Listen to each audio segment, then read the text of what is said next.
Mike, turn your games down.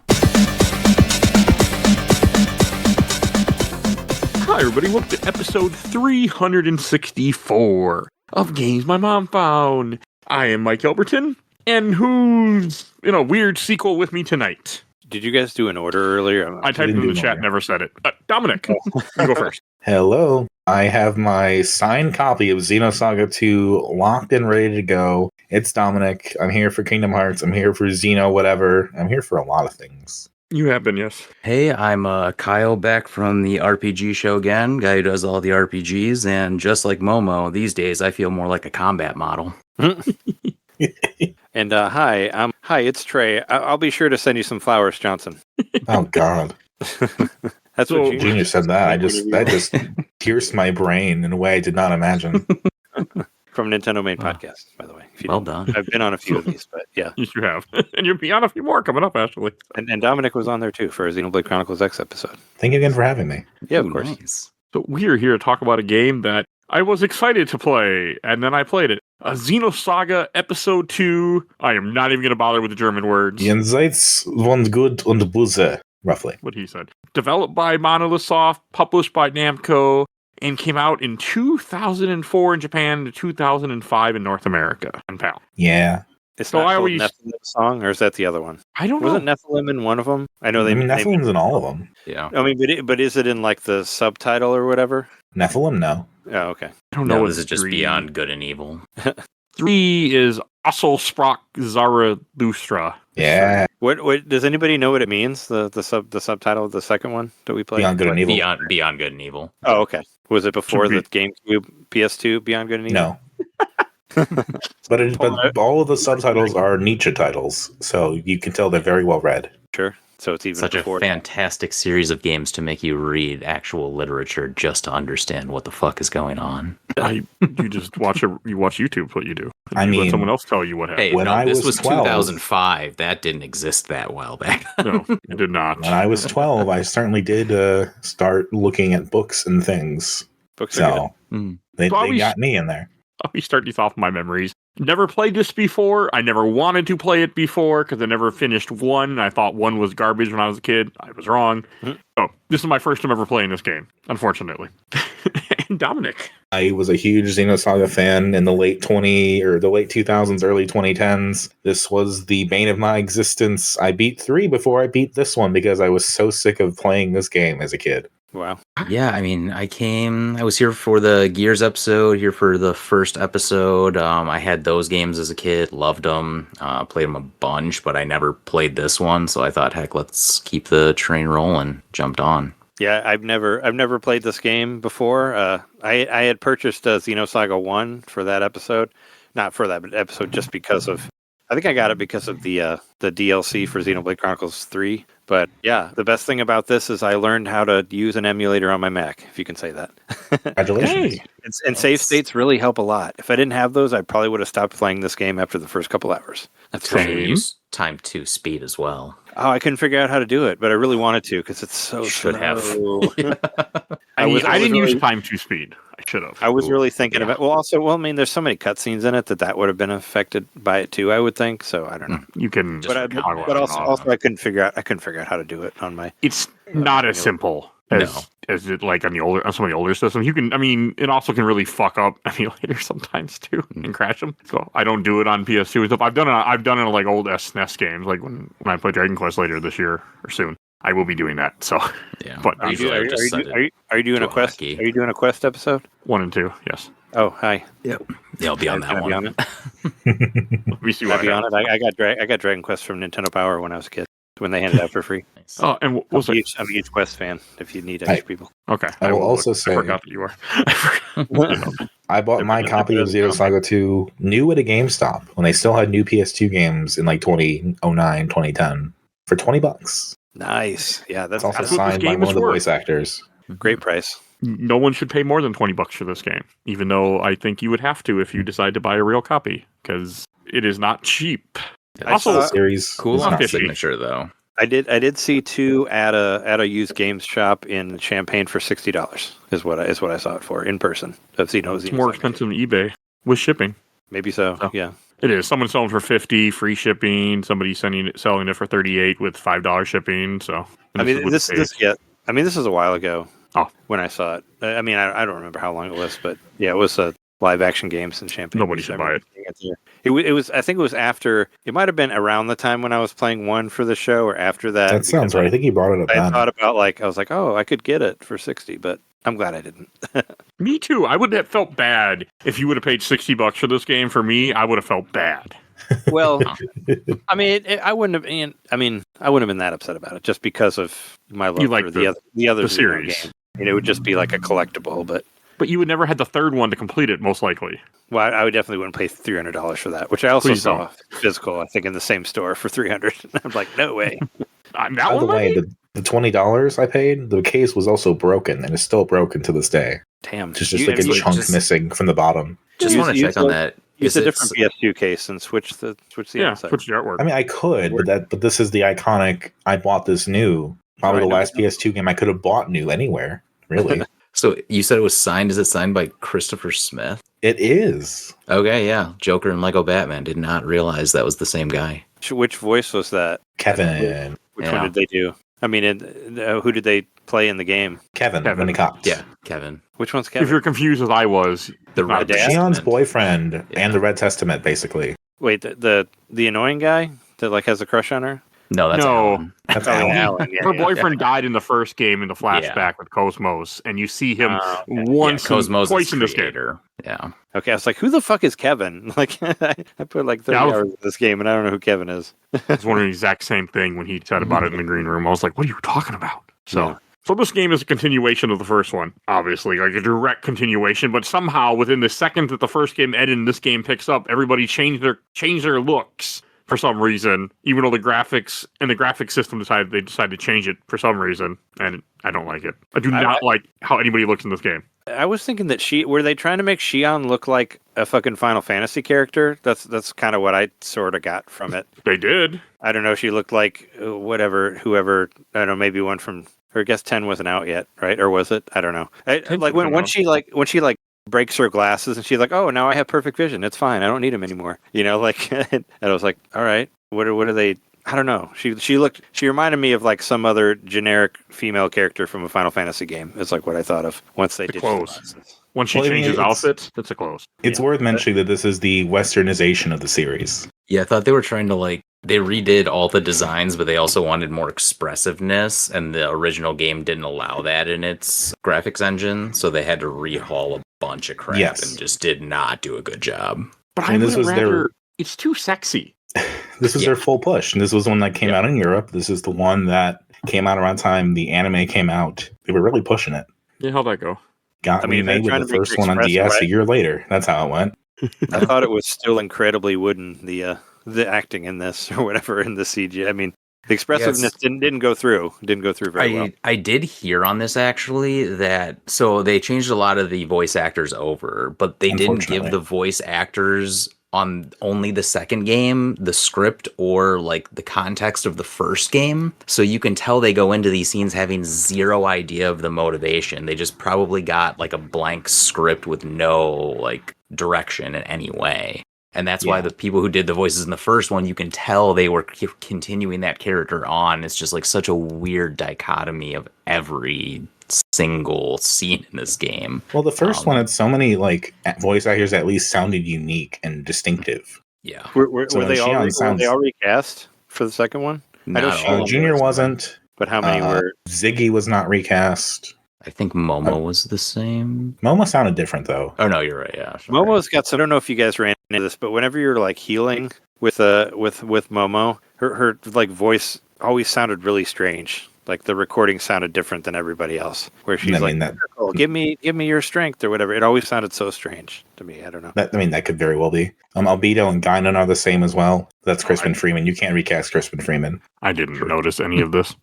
Cosmos also is different. That's another huge one for me.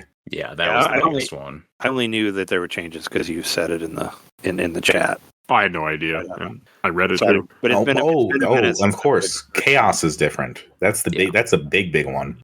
You wait a year and you have no memory that it changed because you don't remember how it sounded, or you play without sound like I did for a chunk of this game. So, like Chaos was like this kind of higher pitched kind of, I don't know, not a falsetto necessarily, but like, hey everybody, let's go. And now he talks with the most monotone voice possible, and he's given a lot of dialogue to read at the very beginning of the game. Yeah, the beginning of this game where it takes place 14 years before the first game for some reason, because they're reliving somebody's flashback for some reason. Well, it's continuing on from the flashbacks in the first game where you were on Militia. Militia, yeah. I should have watched a recap of the first game. I have no memory of the first game.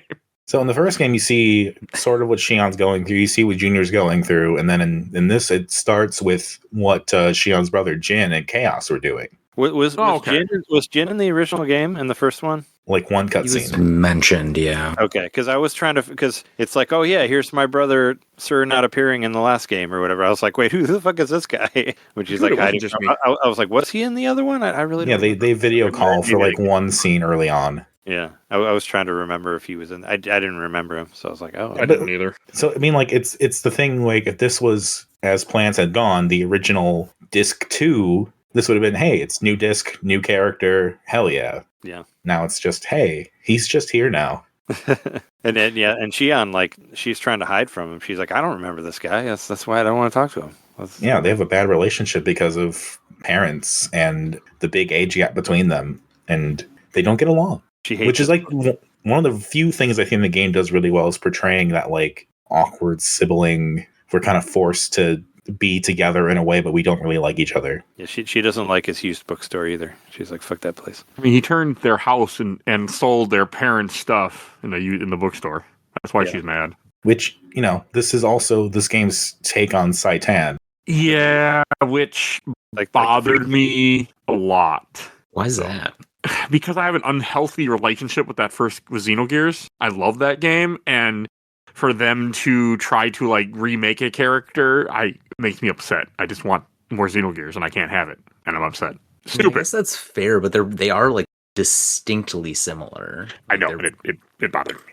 I mean, I think Jin's the stupid. closest to looking like a Gears character, but yeah. His name is close too. The last name. They're related. So, well, I mean, it's close to Saitan from what the name is for Saitan, but I can't remember what it is for Saitan. Saitan Uzuki. Yeah. Okay. The same last name. Yeah. Yeah, that bothered me. Again, stupid. Well, I mean, yeah, Shion's related. I know, but I forgot. But Jin has a sword and looks like Saitan, so yeah, looks a lot like Saitan. Yeah, that was the point because he is a badass, and then it's just like he's not really in public, sort of deal. He's not completely in this game because I think he joins you later, doesn't he? Isn't he one of the last characters you get? I mean, there is the opening with Chaos that they explore. Right yeah, because that's it. You have the sword fight with Margulies. He is a badass. Fuck that guy. Time. That is the worst boss in this game. Which one? By far. The fucker that you fight in the opening of the game that then you fight later on, Margulies, the guy with the sword, the flaming sword. Oh yeah, I beat him. Game. I didn't beat the game all the way, but I'm in the last dungeon. I got pretty far, but I beat that Margulies dude. Actually, he wasn't that bad. I didn't die at all. Oh, I died like 3 times on him because when you get him under 2,000 HP, he has like the fourth seal or whatever, right? Where it automatically goes to game over. That's how I died. He died before that. I died 3 times because I just wasn't doing enough damage to him. Yeah, I had to change up my strategy. Right this game did make me feel like I know something about RPGs because I kind of just like I didn't really do anything. Like I didn't really do a whole lot of extra shit. It took me like 20 hours to figure out how to put equipment on in this game. So wait, you can wear equipment on your characters? Yeah, you have to go to status in the menu. Oh, forever that might have helped. Yeah, probably. So you know, like when your skills, when you like unlock shit, like evasion or whatever, like you have to put that on. That doesn't automatically. No, you have to equip your passives. No wonder why my characters suck this entire game. I never knew that was a thing. That's why I felt a 4th slot. Yeah. The only reason right. Yeah, I did that. Yeah, that's right. Yeah, the only reason I figured it out was because that's how you put equipment on the mechs too. And I just randomly stumbled into that to putting equipment on the mechs, and I was like, I wonder if it works on the people too. And I was in that dungeon with Margulies or whatever, and that's when I finally figured out that I have to equip the shit that I unlocked through skills. I'm like, what the fuck? No wonder this game was so hard. The game doesn't help you because there's no money and no shops. Yeah, they don't really help. They don't really help you at all on that or explain anything really. Or at least I didn't. I don't know. I felt pretty confused on it. Yeah, the first game explained a lot. The third game also explains a lot. The second does not. Did anybody else not use the mechs? Because I don't use the mechs in any of the Saga games. I mean, only when they force you. I think you have to. So you have to use them. You can't get out. You're in space a couple times. Yeah. Like the parts where you use them, you gotta. You can get out like the one time in the flashback, but you don't have to use them at any other point in the game. Right? No, I mean you have to use them when you're in space. I thought. In you get out of them and get walk. to militia later. You have to use them. Yeah, you just get out. You gotta use them right back. I mean, I couldn't figure out how to get out of them if you could. Me either. There's like the 2 force scenarios, but otherwise I never. Oh, I only used them. It's just like in just very like few times. Xenogears, yeah, like the 1 or 2 times you have to. It's also crazy because when the mechs, you can't heal. Yeah, you can use the item. You can. One of them can. Yeah, one of them can. Yeah, only one. There's one that'll heal. But like, if you depending on who you or was it? But besides those 2 force fights, like person or whatever, you can. But like once you die though, you can't come back. With the mech, probably not. I never died either. So Dominic, what I did is there was a special thing on the Steam Deck where you hold down Shift and R1 and Shift and L1, and nothing ever happens. It was great. Does that make you? No one ever died in those cases, for the mechs at least. I thought the mech stuff was. I got to go back to the status thing. So I apparently beat this game without equipping a single thing besides the mechs, and I didn't equip anything on the mechs until the final mech fight, because one of the final mech fights I couldn't beat it without it, and I still beat this game. But no wonder this game was so hard for me. Yeah, I didn't. That also makes sense why I was doing so much damage and you were not. Yeah, I was wondering. I'm like, how are you doing? Like, I'm struggling here, and I unlocked tons of skills. By the way, I thought that when you unlocked the passive, it just went on the character. I didn't. Wow, this game is. If it's like the one that has has like a ring for the icon, you have to equip those. Yeah. And you can only equip so many of them. So that was. Yeah. Oh, I equipped 0. You didn't have any. I mean, it took me like like I said, I played it for like 20 hours before I figured it out. And yeah, I played it for over 40. Didn't even figure it out at all. You know, because they really don't tell you. Yeah. No, I mean, because there's no equipment. So I mean, and I would see the guide say, "Oh, equip your skills." I'm like, you meant learn them, right? And that's what I thought, and apparently I was the Anakin Padme meme. You mean automatically equip him, right? Right? And no one answered me. So yeah, wow. But also, who the fuck puts the equipment menu in the status menu? Come on, RPG game. Come on. Yeah, I didn't. The UI for this entire game is garbage, honestly. Yeah, that's real bad.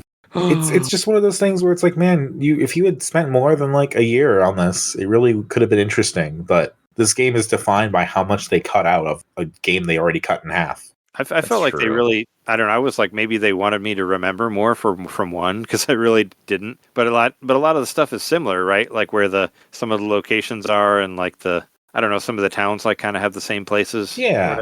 Yeah. But they don't. Yeah. But it's like, oh, you remember it from last time. It's like, no, I don't. Like the Kukai Foundation's the same, but. Yeah, that. Oh God, you reminded me of something, and I felt like a trauma survivor just now from this game.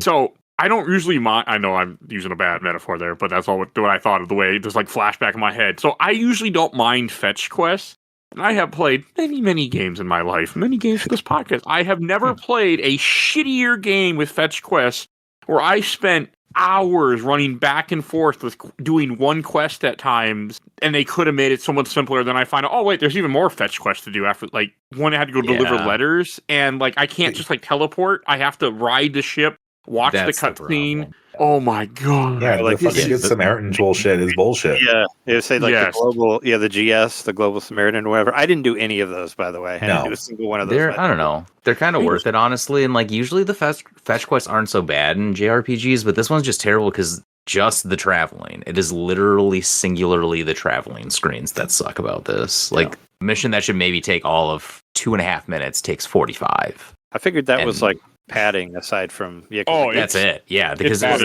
not a whole lot of screens in this game, so you had to do something to make it. You get a lot of abilities.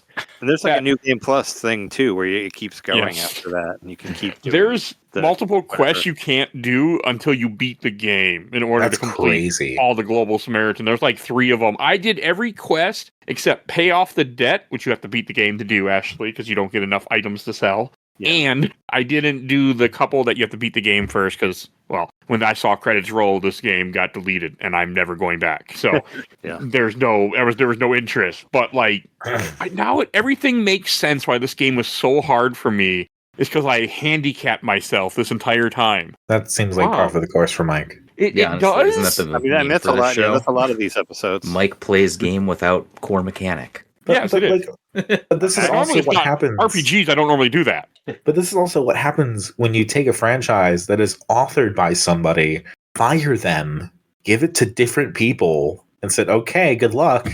Also, you have to change everything from the first game, but good luck. I mean, the game's pretty, but I kind of miss the blockiness of the first game. There's something missing when you make everybody, like, Cosmos is too sexy. And it's not that I'm against that. I'm not. I love the cheesecake factor. She just has, like, giant hair. Is like barely even in it, too. Like, she's the best character. I mean, I didn't really use her, so it's kind of like, oh, she's fucking good. Even when you cheat. Yeah. Or not cheat, but even when you don't use status things, she's actually really good. I don't know. I used her before when I didn't know what I was doing, and then I used a guide, and most of the time they never really. I used the guide too, and apparently I still didn't know what I was doing. So I mostly used, I don't know, the junior and what's his face. That's what the guide kept telling me to do. But since I had already kind of stuck with certain characters, I stayed with Shion, Ziggy, and Cosmos for most of the game. This should be Junior's game. This is Junior's game. Yeah, I did. Junior's the main character in this game. I liked the junior stuff. I liked the Momo subconscious or whatever. Even though they like repeated the same level again, just it's like here, it's in winter now. But, this is the part of the game that was still going off the original line. Okay, because I like that stuff. I like the stuff with Rubido and Albedo or Albedo Zane. Who's the other guy? Rubido, Albedo, and Negredo. Yeah, I like that stuff where it's like, oh, I can't die, but you can, and I want to die. Like it was some like super over the top anime stuff. So it's like, cool. I mean, that's also the scene that's censored because in the Japanese version, he just shoots his head off. Oh, and this one is like an energy ball where he shot his head off and it grew back. Yeah. Oh, that was in my version, but maybe I had it. Yeah, it's in maybe.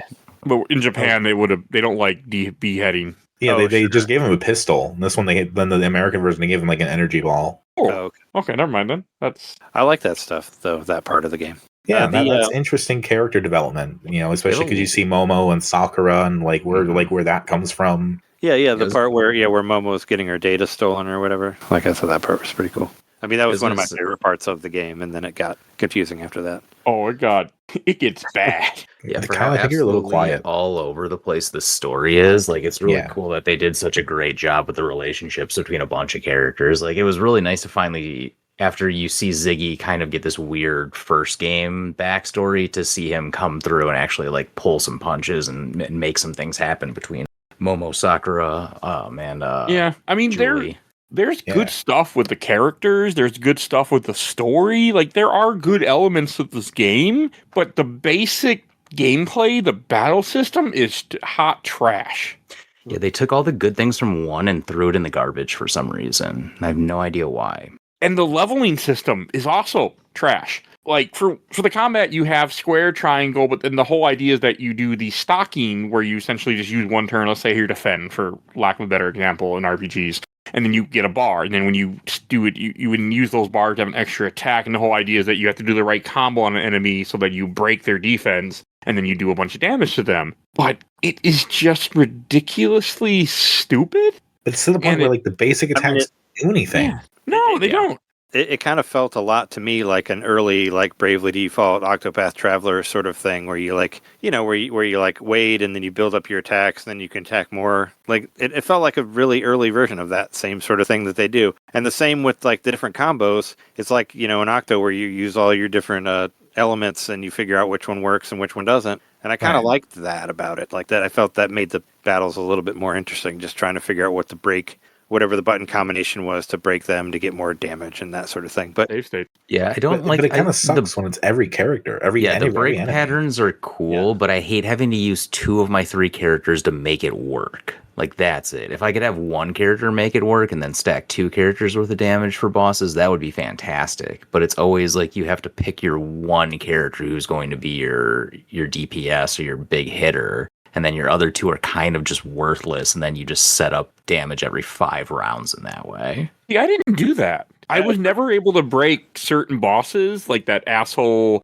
that I struggled with that you guys who knew how to play the game correctly didn't. Where like I could never break him because like the guide said, okay, you attack with this character with one character, and then another character with this attack. This will break him. I can never get that to work. Did you like boost and like Yeah, you combo gotta them? stock Because your that you have to like boost to like someone has I to don't do wanna answer that CBC question. and then CAC or something like that. I don't wanna to answer make that it work. question. So it's No, I BB, didn't- CB. The first never character did does boosting. BB, you boost, and then they do CB, and then you boost the third that's character, how that and then you works. boost the first character after the third character goes. Yes. If you want to get the extra like I 2 can hits of figure that out. damage. I can It's I figure never that out. figured that out. It takes it's the same repeated concept time. Me in after middle time school after going time. through Labyrinthos Yeah. until I figured this fucking out because I was so Yeah. stuck on Margulis. How did I beat this game when I didn't use half the core mechanics? It's not that tough. Like that's the other thing. It just I mean, I takes did forever. without doing You any can of those. bash your skull through the wall and beat this game if you want to. I mean, Like, I no did, option literally. to like. There's no option to just say,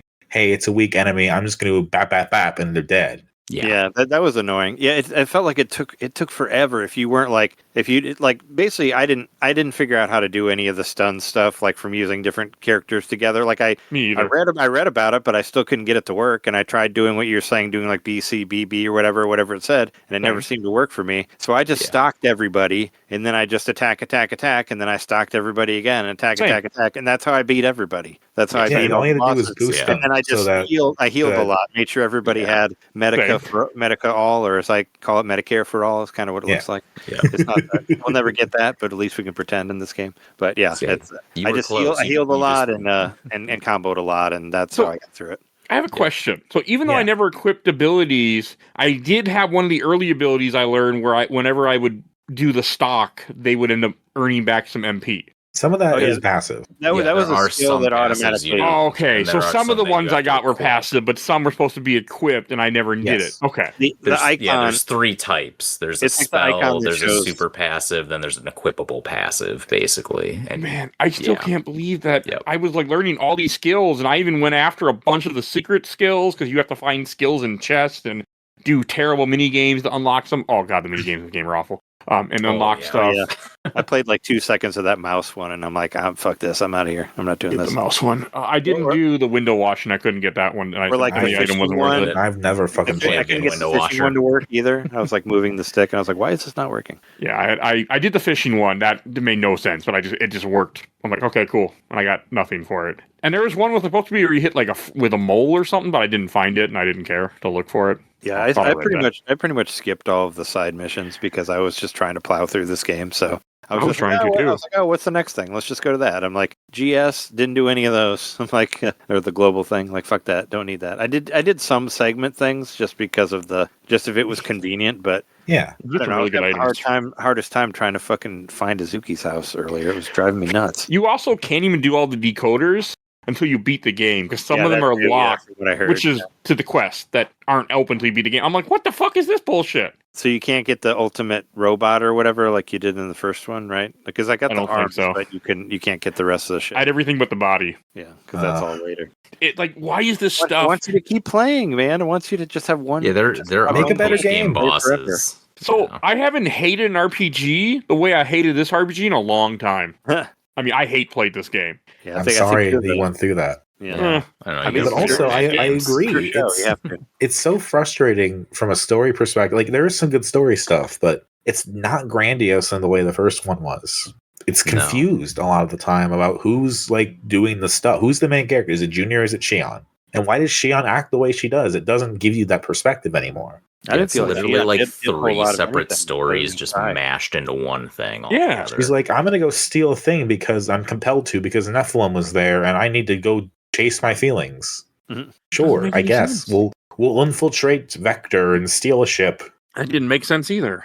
I was very confused. Like, the Gnosis were a big part of the first game, and they're not really even in this game. I mean, they're there. Yeah, but not... It's more of the fact, like, in the first game, they felt like they were part of the... And they looked like more alien-type creatures. Here, Yeah. like, don't they have, like, cloaks on in certain parts and axes? And I'm like, I just want, like, monsters with tentacles and, like, things that look like they make sense, not look like the guys with the cloaks in the spring and summer world, that got me. I'm like, what the fuck is this bullshit? It's supposed to be Gnosis. And they're like the same, but with different colors. Like the second time around, when God, you you go wanna back to talk the about winter cheap. version, it's like, hey, it's the same guys again, and you have to God. relearn whatever their break combo is. Also, And the break combos can vary on what spot they're into. So if you fight, save states are wonderful to figure out what breaks, so you don't have to waste your fucking turns. So that was nice. Oh my god! I didn't really die on the whatever. I mean, on the fights, they just felt like they took forever because I didn't want to constantly stock for everything. And You have. I did die in a lot of fights. I had a very difficult time with this game. Even in the final area, there was a fight that I had to skip because I just couldn't do it. It was a basic enemy. It was for a chest. But I was like, fuck it. Yeah. But I could not do it. That was my first playthrough. I mean, that's why I was trying to tell you have to fucking learn it because it is unforgiving if you don't. I did. I mean, I learned the break stuff once you explained it in the chat because I did not understand this game at first. And I started to understand it. It's just later on, sometimes you break them. Like I just wasn't even doing enough damage because I apparently didn't have abilities equipped that I was supposed to have equipped that I learned. But what's supposed to happen though is like you break with one character, you boost to another character. The enemy is still on the ground or in the air, and then you're just comboing. I didn't do any of that. Yeah, I never understood it. That's how you get the big numbers. I think I only got that to work a couple of times. Well, hopefully you can for the final boss because. That fight took me an hour, literally an hour. Yeah, I heard it. I didn't get to the boss rush at the very end, but I was pretty close. It's not right before that. When you beat the first of the set of the bosses, when you beat the giant cathedral thing, go back and save. If the guy doesn't tell you, the guy told me, and then you fight one boss in two forms, and then you have a little bit of like peace, and then you fight a boss. You can't die, so then you beat the game. Yeah. So it's not as bad as it looked in the guide. Yeah, but the albedo fight or whatever, you have to beat it in a certain way, right? Or you have to wait for it. Yes, you have to break him because if you don't break him, the fight will never end. I found that out the hard way. Yeah, that's what I heard. I mean, I read through the rest of because I was like halfway through the final page or whatever of the guide I was using. We might have been using the same guide, but yeah, I looked ahead. I was like, well, what's left? What am I missing? I was going to try to plow through the bosses today, but I was lost trying to find fucking second Milsha or whatever. And I'm like, there's no way I'm going to get through the rest of this. No, this game is. I figured I got far enough. I might still go back and try to beat it. I mean, it wasn't really that bad for me. I mean, I don't know. Because you were playing it correctly. I don't think I was though. I think I better than me. I think I just. At least you know how to equip stuff. I think I can. Well, I didn't learn how to equip stuff until the second to last dungeon. So I mean, it was. And I didn't figure that out until way later. So, but I mean, I was just kind of doing just regular RPG, mechanics like fight and heal, and that's just what I kept doing. I mean, that's how I survived, was out of just pure stamina with healing and being able to just be smart with my turns. Because like when I was fighting some of these bosses, I mean, I would keep us alive, but it involved healing almost every single turn, and then when I could, I'd boost every so often and then get some MP back. Because you also can't buy items, because why would you want to buy items in an RPG? So, Just hope to not beat them all, right? Oh my god, the fact that you can't buy items pissed me off too. That is kind of weird. Yeah, and I from what I remember reading, the data is in there. They just didn't finish it. Oh, so that's why it's not there. They couldn't develop a store somewhere. They got all sorts of like worthless places you can get. They couldn't put that in the Iron Man bar or whatever. Like, I mean, there is a store. From what they're all closed. From what information is out there, this actual game was probably developed very quickly by people that were not used to developing this kind of game. Yep. Like somehow this all got fucked up when this should have been Monolith's like premier franchise. Well, the idea was ridiculous because, like, I know we were supposed to get 6 games, but we were supposed to get 3 different storylines, and apparently the first game is only 20% of the first storyline. Right, because they cut it in half from what was supposed to be like a 2-disc game, like 90 hours. It's just so fucking weird. I mean, like, okay, well, we'll make Ziggy's Past a cell phone game because we can get that out there pretty easily, sure. Yeah. Got to keep people engaged. And then, of course, between 2 and 3, they have like a whole Flash thing that just explains what happens between the games because there's a whole year. The Pied Piper thing? No, the missing year thing. Oh. It's just like they just had like a Flash visual novel about, hey, this is what Shion's up to after episode 2, before 3. Do I need to do that? It is like watching Clone Wars before episode 3. Like the hand-drawn animated one or the CGI one? Okay. So it's like, important. Like there's characters you don't know about unless you like look at the stuff. There's like things they reference you're just not gonna know. Well, they kind of explain it. They give you basics, but Is there a it's not the character same. that just shows up and is coughing for no reason? You're like, why is that happening? I need to watch. I need to go back and find out why his throat got crushed. Okay, I mean, maybe we'll see. There's a part of me that wants to do more of this series besides 3 just to experience it, but we'll see. I think 3 will be a way better experience once we get there. You know, I know. right? Yes. The anime kind of sucks. Yeah, it does, but still. I'm curious about the anime, to be honest. Even though I heard it sucks, I'm still curious. Because I have a website that I guarantee has it on there, so. I don't know. Looking at these games versus like I came into this from being a huge Xenoblade fan. Yeah. Xenoblade Chronicles and all that. And this feels like to me like Xenosaga 1, 2, and 3, like these are all in one Xenoblade Chronicles game. You know, now. Where we have like these 200-hour games and all these games could have been one game. And, that's kind of how I feel about it. Like they've always had this big, grandiose story, but now you get all this in one single outing instead of having to break it. Well, that was the plan with Xenogears, and then Xenogears got cut at the end, right? And they're like, fuck, I guess we'll do it again. Xenosaga, here we go. Oh, shit.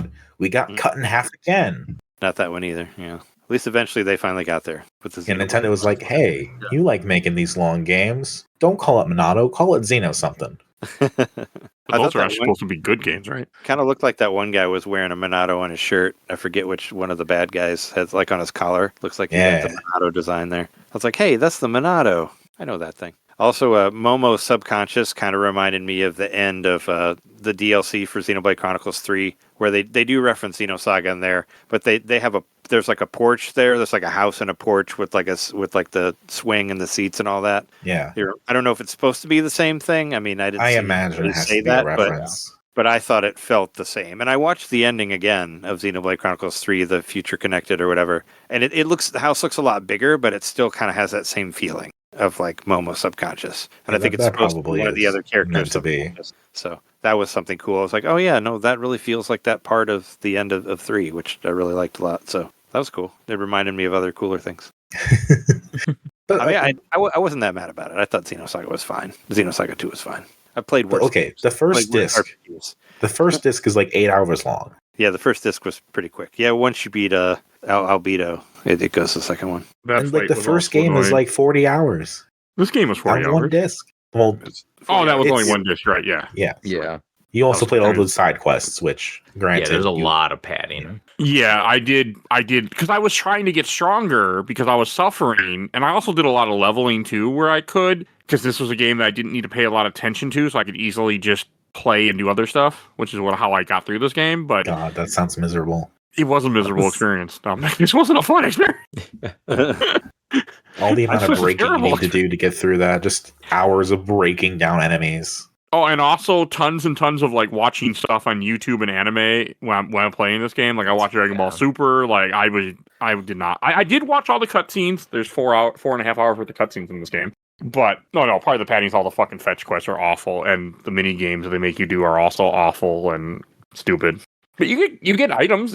I got skills I never learned and apparently never equipped either because I could never I wanted to level, but also in this game it isn't random encounters. You see the enemy, but they don't load unless you leave the screen and come back. And sometimes these screens are huge. There's 3 enemies, and so it takes a while to fight. Yeah, it sucks that they would come back, and you'd have to go. A lot of them, to exit the dungeon, you had to fight one after another, and after another. And some they don't even come back. There are certain enemies that just don't respawn for some reason. Oh, they all respawned for the most part. I had to go through them again. I was like, oh god, why? In the winter part, I remember grinding a lot this time, and not all of them came back. Yeah, there's some enemies that don't respawn in this game. But then some, it's really weird how it works. But yeah, because I was leveling all the time, and in the final area, I was trying to level, and it was just the fights were ridiculously hard, where I could barely win. I'm like, fuck this shit.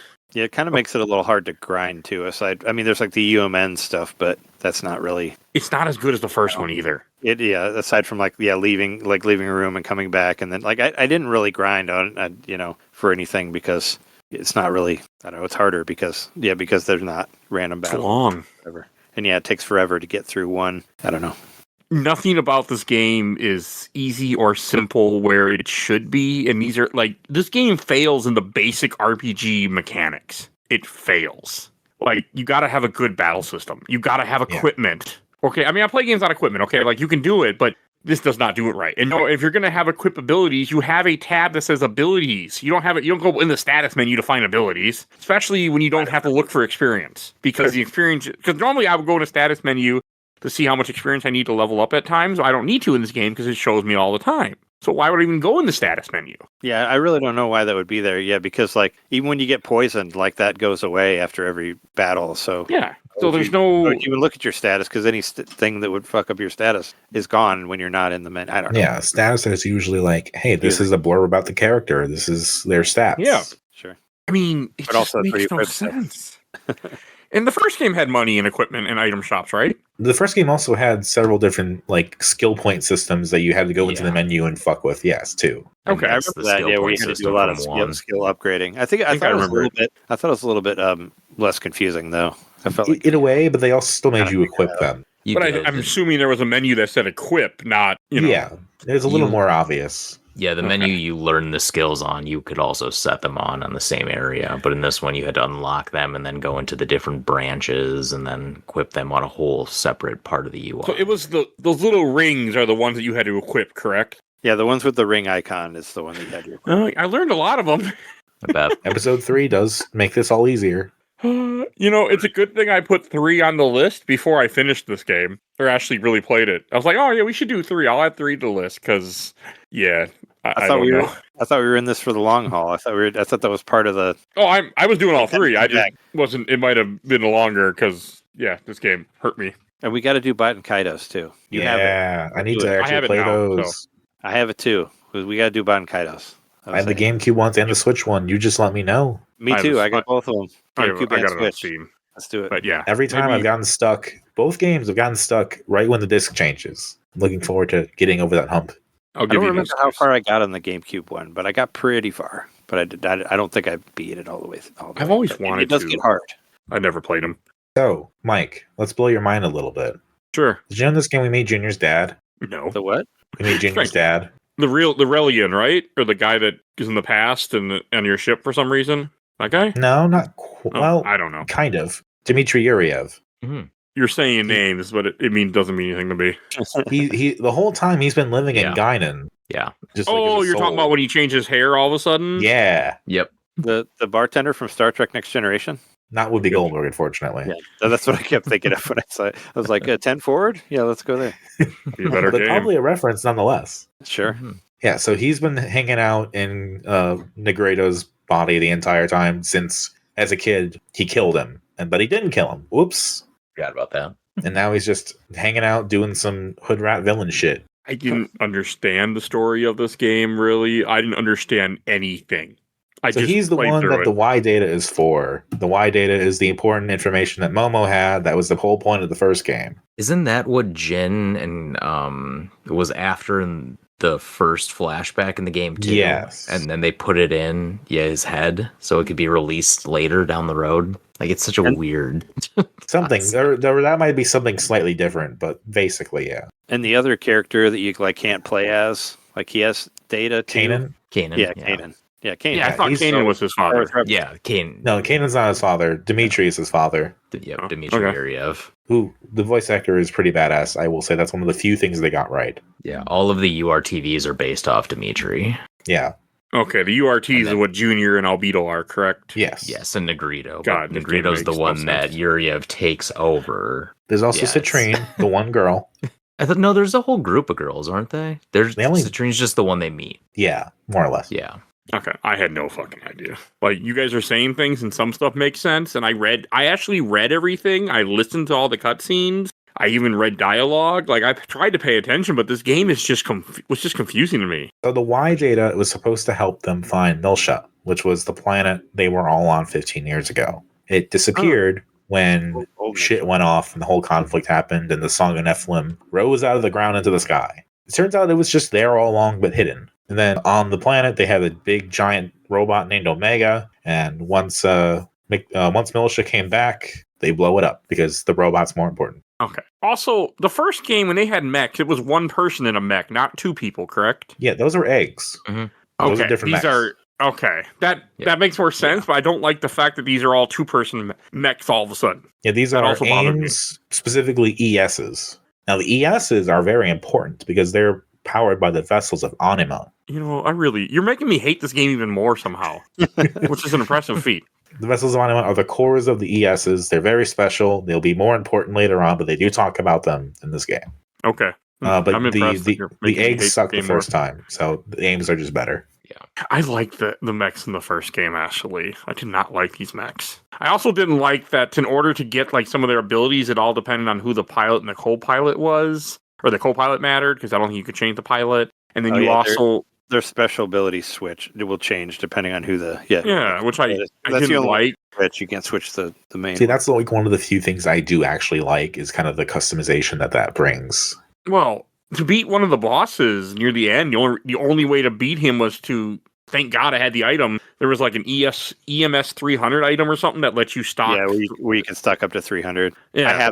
I had that, but I didn't get around to using it. But yeah, I saw that in the guide. Okay, that I tried that fight without it, and he massacred me beforehand because the damage he was doing was just too much for me to handle. Yeah, that was towards the beginning of the game. I was getting super frustrated with it, where it's like you did 100 damage, and then or they did like 200 damage, and you heal yourself for like 150, and then they do like 200 damage again. It's like, what the fuck is this game? Like, yeah, it's not fucking annoying. Like, yeah, it took a while before I started doing the Medica 2 or whatever, which still, it helps, but it's not enough. And there's no Medica 3 for some reason. Oh, there isn't? Yeah. I figured there'd At be least more, I didn't see it. but I never. Yeah, I looked around through the skills, and I didn't see any more healing stuff. The nice thing is that everyone can be a healer. Yeah. Yes. You can do that in the first one heal too, to everybody, which I did do. I mean, it's kind of like it's like Final Fantasy VI, right, where you could just give anybody any spell. I would have much rather grinded for items and been able to have enough items to heal. Like, I had a bunch of the real weak one, the 25%, but I didn't have much of the 50 or 75%. And I used what I had in the final battle. Oh, I used everything. I used all my Mega Elixirs, essentially what they were. Like, I used everything in that final fight just to stay alive. Speaking of items, though, one thing that really pissed me off is why the fuck can't you use Biospheres in battle? Like, because they're tents. They're like tents.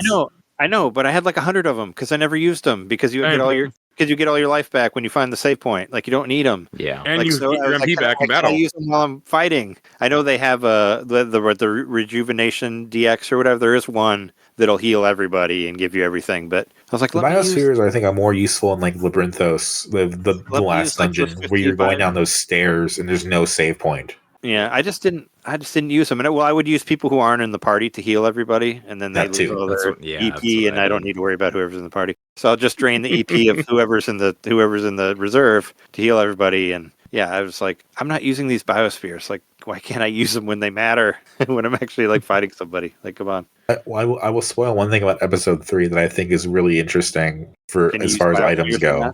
Episode 3 has an item that is relatively cheap, and it's a full heal, but the trade-off is that it'll turn you into like a crystal in like 3 turns. Oh. So you have to like heal the crystalling effect afterwards, but otherwise you can just full revive, and it's just fucking cheap. Okay. And you can buy it. That's a fun. Yeah, I mean, right there, you got me sold. Like, I have never realized how much like that bothered me not being able to have a shop in an RPG. I mean, that's just like having a platform where you can't jump.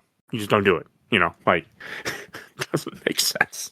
I don't understand the logic behind it. Like, if the game felt like it just carried on from the first game, there might be something to talk about there. But why fix what wasn't broken? Well, that's the question, right? Like, it's trying to figure out how to Metroid the party, because of course we have to start over because we can't just continue where we left off. That's normal. I'm fine. Like, that didn't bother me because it's a game. I get it. I don't mind that part. The parts that I minded are just everything else that comes along with it that it's missing that doesn't make sense. I mean, the new costumes are fine. Like, you can change other costumes. I don't think you can do it as much in the first game. I did not like Momo's costume. Did you guys get the different costumes? Because I never found them. I did, but I didn't change them. I did. Are they like from the global Samaritan stuff or whatever? Okay. Yeah. If you were the swimsuit ones, you get like 10% bonus experience, I think. Oh. Yeah, I never figured out how to do it, and I wasn't. Yeah. I was like, I figured it was. I was like, oh, I don't know what that is. I was like, well, I'm not going to try to find it. It's just the only one that has a good costume is Junior, and it sucks. Yeah. I like that maroon trench coat he's got going on. Mm-hmm. I just didn't see a need to change their costumes. Did you get anything for having the save from the first one on your card, or did they do any of that at the time? Yeah. Like, do you get any bonus items or whatever? Yes, but they're not what worth do you it. Costumes. Yeah. Oh, you get extra costumes for having the save because I played the first one on PS2 and I couldn't bring that over. Yeah, I couldn't bring that over to the mysterious way that I played it. Hey, you played it the right way. You could. That was my favorite thing about this episode is that I figured out how to get an emulator running on my computer. It actually works really well. The emulator does, so cool. Oh yeah, the PCX2 is good if that's what you helped use. me out. Whatever you sent me, I needed like the iOS or whatever. The BIOS. It wasn't the BIOS. Yeah. Anyway, wherever you sent me to, it helped me get it running. Yeah, no, that's the thing with emulation. Like when you start getting to like PS2, PS3, it gets difficult, but it works. But it's not like the SNES emulator. If you just download the emulator and boom, you're good to go. Like it's a more, and the PS3 one is annoying because you have to install them to the emulator. It's not that. Once you understand it, it's not bad. Yeah, I think I had tried to get a GameCube emulator on my previous computer, but it didn't run very well. They're better now. Dolphin is really good, so you probably I got Dolphin on there. I fucked around with it a little bit, but the ROM. I tried a ROM for Clone Wars, the game that we played, and it wasn't great. It didn't run very well on the computer. That's because that game didn't run very well to begin with. So. No, the GameCube game I'm saying the one on the computer, the ROM had issues, but the GameCube one that I played worked fine. Oh, mine had issues too, but I thought it was just the game maybe because it slowed down a lot. It was just the ROM was being weird. No, there was frame drop stuff, but it was like flashing and doing all this stuff. I wasn't having that much issues. Yeah. I mean, I had no issue with this game running. Okay, this game did crash on me a couple times, but I saved a lot, so it wasn't a big deal. I was saving constantly. I mean, I don't mind. It never crashed on me. No, it's fair. I ran it at double speed, and it felt like it was running at like 1.25. I think there's it's terribly slow. It's very slow. Yeah, very, very slow. Even like walking. Like they looked at Pokemon and went, "That's what we want to do." Yeah, even like walking is so slow. Yeah. And there's no dash button. I'm like, why can't I run? Like, what the hell? But there is if you hold the trigger button, you can go even slower if you want to. Why would I don't know why you would ever do that. But I was doing it by accident. I was like, wait, what the fuck is wrong? Like, why is it glitching out? And I was like, oh, I guess I'm holding, because if you hold R2, like you'll go even slower. And I was like, why is this here? Why would you ever want to do that? This game is already so slow. Like, why do you want it to go half speed? Like, what the hell? That doesn't make any sense. Yeah, I don't Did understand you have to why walk that's even in an parts option. of the first game, though? I thought there were a couple of weird scenarios where you had to you could walk in the first game, but it was not as egregious like this game. Yeah. And it had a reason too. Yeah, because you could alert some enemies. Yeah. There was like footsteps. They probably just kept it in, but they didn't. But this one, it doesn't matter. Maybe you could. I mean, can you sneak up on the enemies? Because I know when you stun them with the traps. No, I think they just left it over from the first game. Different, but yeah, I don't know. It has no effect. I tried. They probably didn't need to do it. No, there's behind conflict. You can stun them with the traps, and if you attack them from behind, because they can also surround you. It'll be different, but I don't think. Yeah, there were a couple of traps. Can you sneak up on them with the slower walking or whatever? Yeah, I don't know. That's so stupid. So let's talk about the music a little bit. I like the music. I had a whole rant in the chat about the music because I think the music, half the music is like really fucking good. Yuki Kajiura takes over from Yasunori Mitsuda. That like second to last dungeon had some real bangers in there. I really like that. Which is interesting because that's the part of the soundtrack that's composed by Shinji Hosoe, who was a veteran like Namco guy. Like he was like the Ridge Racer guy, and everyone usually like hates his stuff. At least in this game, like the disparateness between what the cinematics had and the game stuff had was so like reviled for what it was at the time. Music was fine. I thought it was good. I mean, I listen to it. I will download the soundtrack. Sure. But then again, I'm real weird about music, so. But yeah, I thought it was fine. I had no problem with it. I did play a lot of this game with sound. The only time I wouldn't do sound is when I was just grinding away or I died too many times. Like when I kept dying to the guy with the sword.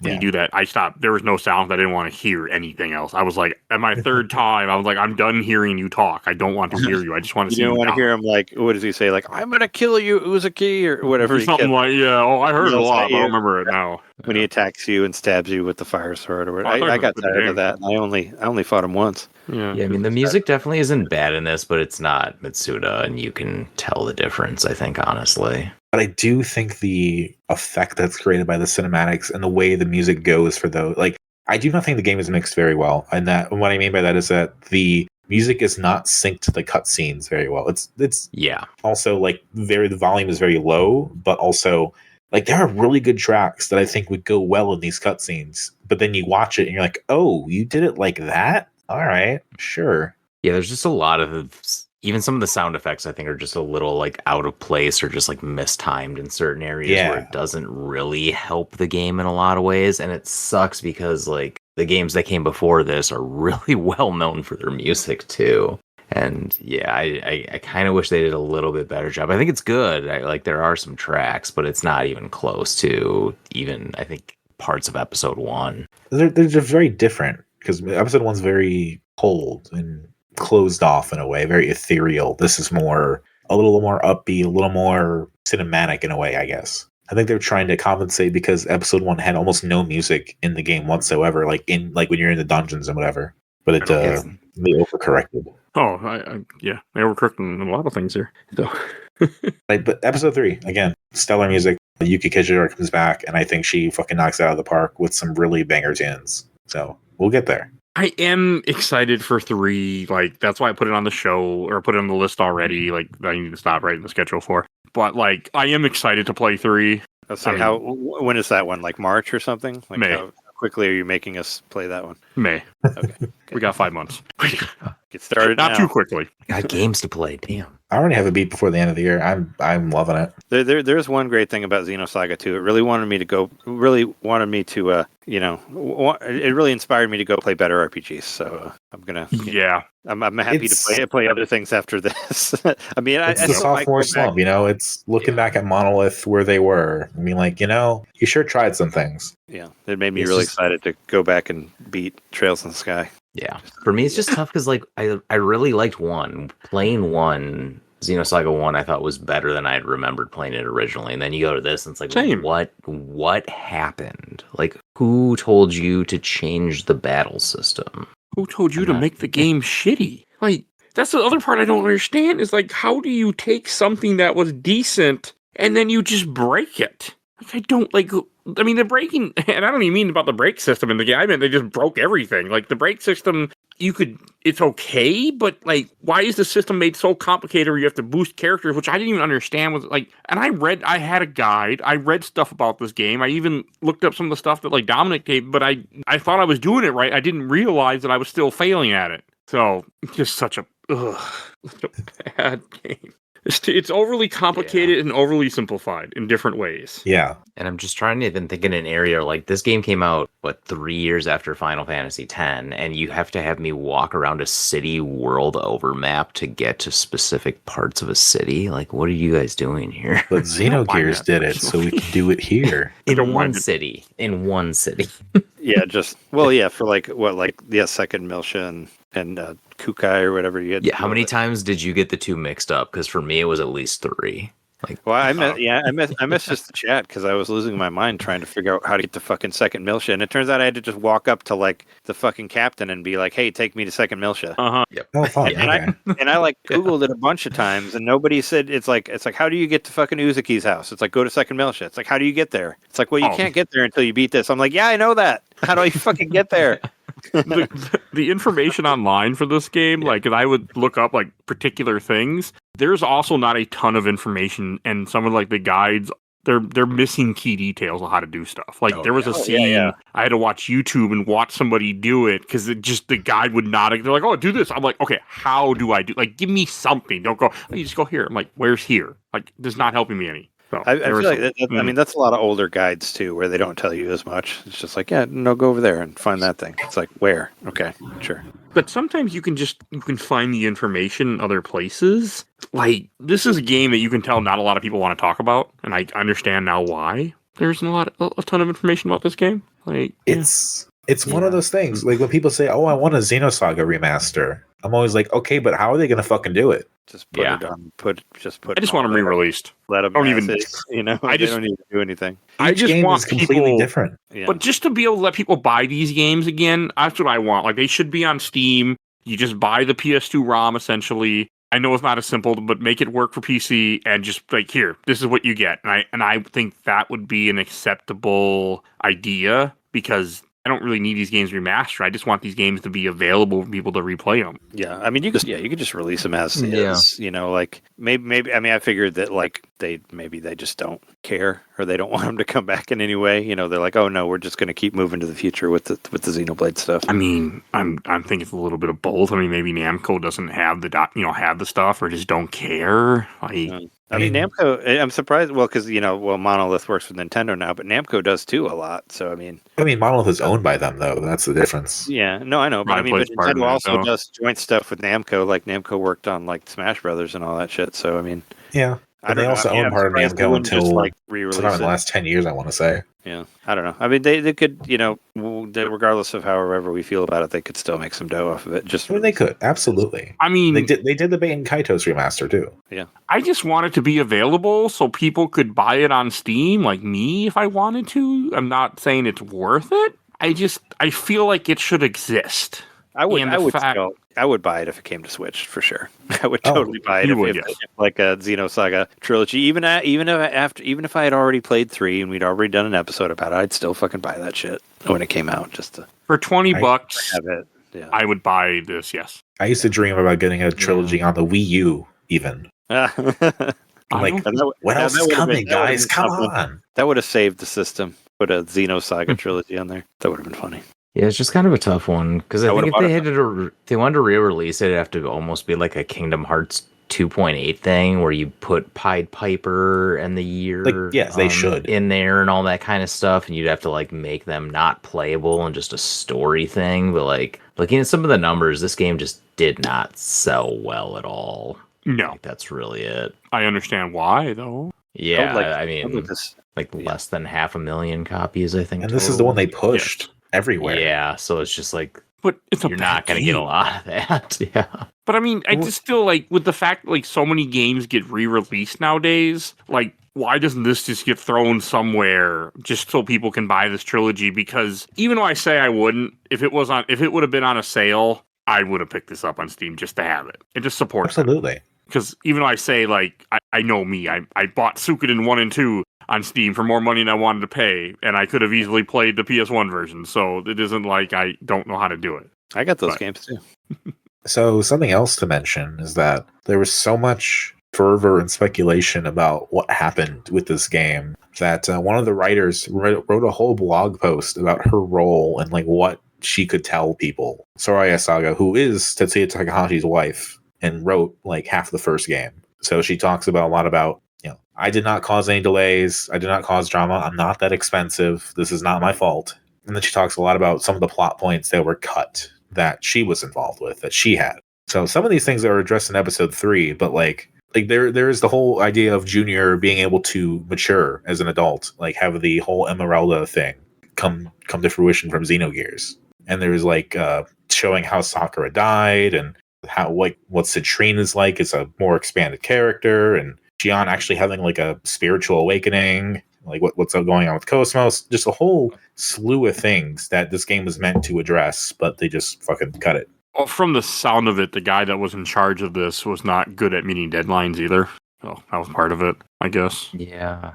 I was watching something where I was watching a YouTube video and they were talking about like he actually came out years later and said, no, it wasn't the it wasn't the execs, it was me. Like we had too big of ambitions and couldn't do it. And like that was what they said about the first game is, that was what Takahashi said is this is our first time making a game like this in this style in this generation. It was too ambitious. And supposedly, if each game would have taken like the 2 to 3 years and they would have kept going to get the full story, they said they wouldn't have been done till 2030. Yeah, they said it was supposed to span 3 console generations or whatever too. Yeah, like so we would have if they accept the original timeline, 6 would have been like a PS4 game in 2014 or something. And that was only would have been the first storyline. Yeah. So they had grand plans. Yeah, they got way too deep in the first one, and you could tell pretty hard right away. It was a whole like Eastern view of the Western religious ethos and trying to put that into a game, and it just kind of became way too big. Even I think the Xenogears, honestly. Yeah, the problem is that Xenogears was less technologically complicated, right? So they were able to do a lot. Like the PS1 was a well-tread ground. Square had a lot going on with that. There was a lot of support. Starting over on the PS2 with full 3D and like fully shot cutscenes and acted and everything, that's like a whole different ballgame. But why change the graphics from 1 when you already have that engine working? Like, why not just keep it the way it was? It was for the emotional face recognition stuff, specifically. Because I liked Xenosaga 1. Like, I had forgotten their graphics. I'm just looking at it now. But I had no problem with it. Like, I liked it. And this game is just it's a little too much for me. I mean, this was also one of the first games to include 5.1 surround sound. That was hugely important. That's probably why that's probably why it's on 2 discs, because that first part, I think, hugely 5.1. Maybe a good way to put it is they kind of got the Kojima effect, where it's just like, we need to make these games into movies, and we need to make this really like pop out crazily. And, respect that he can do that now, but I wonder if they just got a little bit ahead of themselves and should have just focused more on the story instead of going in visually. I mean, if they had just stuck to the Xenogears style of cutscene, where a lot of it was just text boxes, I think that would have helped a lot. Yeah, totally. Yeah, the first few hours of the game is pretty much 90% cutscenes. Like I was, I remember when I was trying to play it, like at the beginning, I saved, and I was at like 30 minutes or whatever, and then I went and saved again, and I was at like an hour and 30, and it had just been cutscenes that I'd been watching in that hour. I was like, oh, okay, well, there was an hour of that. All right, there's a lot of that. I wanted to I thought I'd make a joke about that. I was like, oh yeah, I love this game. I don't have to do anything. Just watch it. And this is them trying to cut down from the first game too. Yeah. I was going to say, quick aside on that, what's worse, this or Star Ocean for sci-fi cutscenes? Man, I can't. You mean Star Ocean Second Story? No, Star Ocean 3 and 4 that has like 33 hours of cutscenes. Never played till the end of time. I will dig some cutscenes. But I want to. I really want to. I actually have it on PS2. But it's a lot of cutscenes. That's what I've heard. Probably more than this. I just remember X-Play complaining about it. But also, fuck X-Play. Like, I find the cutscenes more interesting than like the Half-Life 2 style of just like, okay, you can just fuck around while we talk to you for 5 minutes about what you have to do next. I mean, cutscenes can be cool. I don't know. You got to kind of, there's a balance, I think. You have you have to build up to it or care about it. And when they just throw a whole lot of stuff at you at the beginning, it's like, oh, well, do I get to play ever? I just don't want more than 20 minutes at a time. That's early for me. Yeah. It's the problem with this game is that, like, I was playing this game hours before I was able to, like, grind or do, like, battles. And I'm like, okay, this is a little long. Yeah. And then, I also did all the Global Samaritan things when I could. So I had spent probably over 10 hours of this game before I really was able to, like, battle because I was doing all these side quests early on. And oh my God, they were awful. So yeah. Which is crazy because that's the way you're supposed to do it, but no one does it that way. I had thought that I'm doing these, I was getting abilities, like, okay, this will help me, but apparently don't help you, you don't equip them. So, Oh my God. I can't believe I played this game wrong. And I missed 2 different systems. Can't get over that. But you beat it, Mike. I'm so happy I beat it. The amount of, like, when I beat Xenosaga 1, the fact that I finally conquered that demon from all those years ago and finally did it, Treasures of the Rudras I did a few months ago, like, I am knocking off RPGs that have been on my list for decades, and it feels amazing. Dude, how are you gonna? Yeah, some of the ones you have next year are gonna be way longer than you think too. I'm worried. Like Legend Dragoon. Yeah, it's a long game, dude. Yeah, I am. There is when I can play an RPG on Steam Deck, I am very, very good at getting a lot of time in somehow. When's the last time you did a Legend of Dragoon encounter? Because they're like 3 minutes a pop. It takes you 14 seconds to just attack the first enemy if you get into it. I wasn't in high school yet. Does that count? Yep. Do you have to break the enemy every time, though? The addition system, every attack has additions, and they have counters possible. So you have to do at least one button press per attack. You have to go in between. The slowest battle, I think, is... I literally watched a speed run of it like 5 days ago. I think it's 1 minute and 27 seconds or something like that per encounter. At a minimum. I might regret that decision.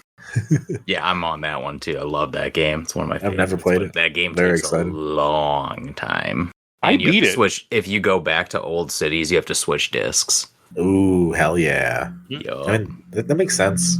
Like a memory-wise. Yep. It's 4 discs. So much space. Yeah, no, that one I'm a little worried about. The rest I'm not that I have coming up, I'm not worried about. But that one is going to be a bit of a bitch. Final Fantasy 7 is pretty long, Mike. I'm not worried. I'm playing on the PC version. I'm sure the PC version has friendly updates. Oh, ×2 speed. I mean, the PS4 version has friendly updates even. Unlimited. Yeah, always limited. Okay, so I'm not worried. I'm going to put in like double experience or whatever it lets me do and just cruise. I'm not concerned. Legend Dragoon, I'm a little concerned. I would love to see them implement that stuff into this game because I feel like you just have to like put in the systems that you would need, like just the regular things of like shops and shit to make this game playable. If I could have just bought, we're just going to say high potions, not what they're called in here, I would have been better off for the end of the game and not been as stressed. If I could have just bought fucking revives, I would have been less stressed. I mean, little things that it doesn't... Don't take away basic RPG mechanics, okay? Like, don't do that, game. Yeah, that's it. This is the wonderment of, hey, we can't patch games yet, and we need to ship this now. No, I know. I mean, I know that. Like, when I was watching the video, they even said, like, the problem was, like, they're like, it wasn't the execs, it was us. We just couldn't deliver what we said we would do. But at the same time, it's like, yeah, then the game shouldn't have been released then yet. But I know they could have delayed. They should have delayed it. But you want your money now. They're JG Wentworth. It's my money. We want it now. I said the same thing. Episode 1. Episode 1 should have been delayed an extra year to finish the second disc. I would have rather had them delay it for 3 months, put in the combat system from 1, and just ship it that way. Same. I like combat system in 1. What I remember. Like, you didn't have to reinvent the wheel. You had it mostly right. They did all this stuff. Like, I don't get it. Like, especially when they input the Kukai Foundation. It's the exact same thing. Everything's the same from the first game. Like, why didn't you implement other stuff from the first game that worked?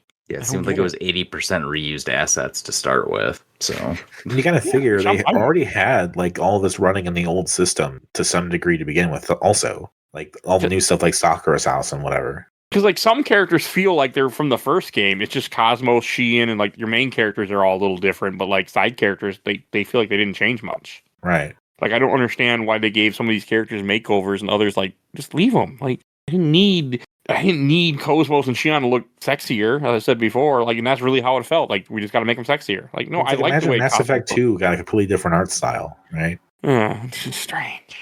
But Ziggy feels the same. Like, certain characters didn't feel like they changed it at all. I don't know. I guess Ziggy tested well. I mean, he's a part robot, so, you know. They liked his weird giant legs. The Americans like the blonde-haired robot. Yeah, blue eyes? He might. We do like that here, we found out. We didn't know it yet. I'm running out of things to say about this game. It's just a frustrating thing because there's some good ideas. The music is good. Some of the story stuff is still interesting, but there's so much they throw at you to make you not like it. Yeah, I know. For even how weird the story is, they keep trying to bring you in with those really good, like, singular relationships. I mean, like, heck, you get a dog at the end. You get Albie. Albie's fantastic. Great ad. But then you got to go through the whole... Oh, God, that's right. And now I'm playing episode 3, and I'm like, there's no dog in episode 3. What do you mean a dog? Really? I'm not sure Albie doesn't make it to 3? There's a dog. I have not seen him yet. What? Yeah, Junior gets a dog at the end of 2. It's like one of the last scenes. He buys a dog. He's like, hey, it's Albie. Oh, is it in the credits? I literally have Albie with an exclamation mark. It might be in the credits, in my notes, yeah. Oh, yeah. You know what happened during those credits, guys? Oh. You deleted it? Yeah. Yes. Fucking finish the credits, Mike. Come on. Wow. You missed I hated this game, Dominic. Hated. What if they had after credits? I hate it. I didn't even... Once I beat the game, I achieved what I set out to do. I did not give a shit what the game had to tell me after that. No. The slow burn speed run. I appreciate that. Oh, yeah. I mean, also for the speed run, it's 4 hours long on Awesome Games Done Quick or wherever I'm watching it. The Jesus first hour Christ. is only disc 1. Jesus Christ. Yeah, they get some nuts ones. So they at least skipped the cutscenes, though, right? They skip cutscenes, yeah. speed run. Yeah. I still can't get over how fucked that like differential is. Hey, this first part is like 8 hours with cutscenes, an hour without. Disc 2 time. It's weird to me. It's like saying like, oh, we had just like 2 megabytes over one disc, so we gotta split it up, I guess. Yeah, I swear, I wish I knew like data better from that time to know why they split so many games the way they did. But I think you're pretty spot on with that thought. It's bad, I do think it's probably the surround sound took up so much data. Yeah, that's fair. Was surround sound that big of a deal? Well, when it's like one of the first games to do it, it probably was inefficient. yeah. Yeah, I mean, you remember going to the movies back then when Dolby popped every time you watched something. Oh, yeah, vaguely. Again, the first game was 40 hours in one disc. This is way shorter, but also 2 discs. I mean, this game took me 40 hours. Yeah, I think I had like Yes, but- 33 on this. But if you're not doing the global Samaritan things, it And I can be played done it. in like 25 hours. Mid-20 is easy. And you guys didn't play it wrong. So my For the completion first. time, 41 hours, 17 minutes. That's crazy. For the first half, the first third, I played it wrong, but then I got back into it. But you figured it out. You didn't beat the final boss and then did a podcast. I went, oh, you didn't know about the equipment? What? Yeah. You didn't do that. Yeah, I just wasn't Okay. breaking stuff the right way. That was my fault. I mean, I was able to break most enemies. It was just some of the bosses, Murtaga or whatever. Maybe that's not his name, but that fucker with the flame sword, I couldn't break. Which Margulis. I still beat him by using Junior because Junior's attacks in general just did more damage to him. But I got so fucking lucky because he did 3 of the 4, and I tried to kill him with the wrong character. And thank God he didn't do his seal. They let me just attack with Sighton, the fake Sighton Jin, and beat the game. Or beat the boss.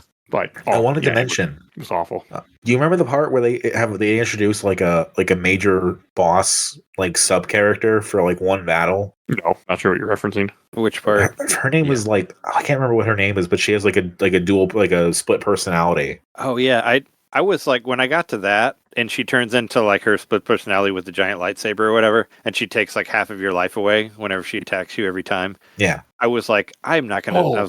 I was like, there's no way I'm gonna beat this guy. Like, I actually thought that I was done with it right then because you can't really grind. But then I just played her again and I beat her. It wasn't. I was like, oh, okay, well. Oh, where she changes with a different lightsaber she has. When She's she like, switches- she's talking the whole time like, can it rains? Yeah, when she switches into her other personality, she takes over half of your life away, like every attack. So I was like, Yeah. there's no way I'm going to get out of this, but somehow I beat her. So And then you can also steal an item from her that sells for a lot of money each time if she you- switches. if you have that, I never got that thing. Oh, I had it. The global whatever. What a way to reference Faye of Global all things. Samaritan Stadium, whatever. it's Oh, that is a reference to Faye, wasn't it? called, the Psycho Pocket. I never got it. But like, But why else should why is she there? Like that's No, the the most boss. underwritten character of the whole series. Is hey, we got this character we want to put in. She has like a whole thing, but it's gonna be like for one boss fight. Is that okay? Sure, I guess. All I have to say is fuck this game for that. So, Like she has like a Lena Horne haircut or something, but it feels like she's trying to be Nyang as well in a way.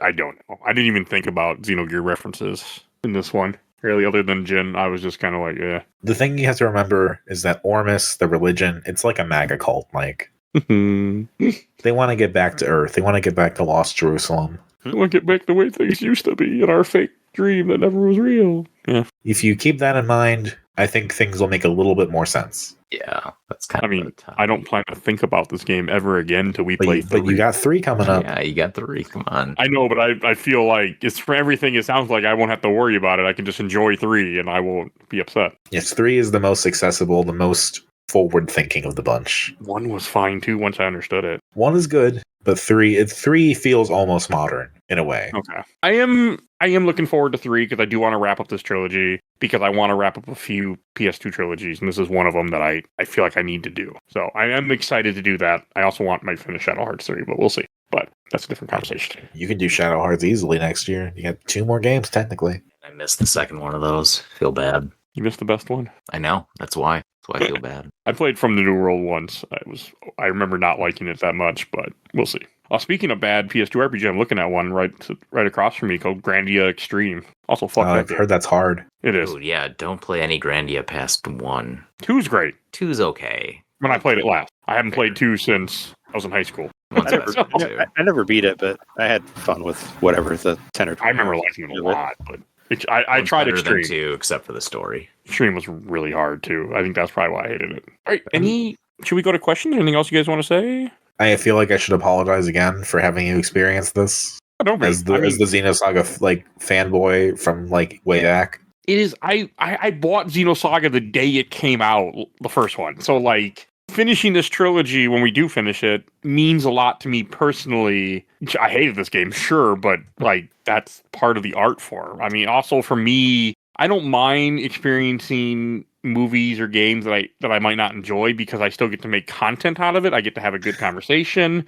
And forever, my opinion is etched in somewhere. And, you know, somebody really wants to know my opinion, they get to hear it forever. Huh. And this is cathartic for me, being like the weirdo kid that was really into Xenosaga and Ace Attorney when those were not things people talked about. I So love thank you.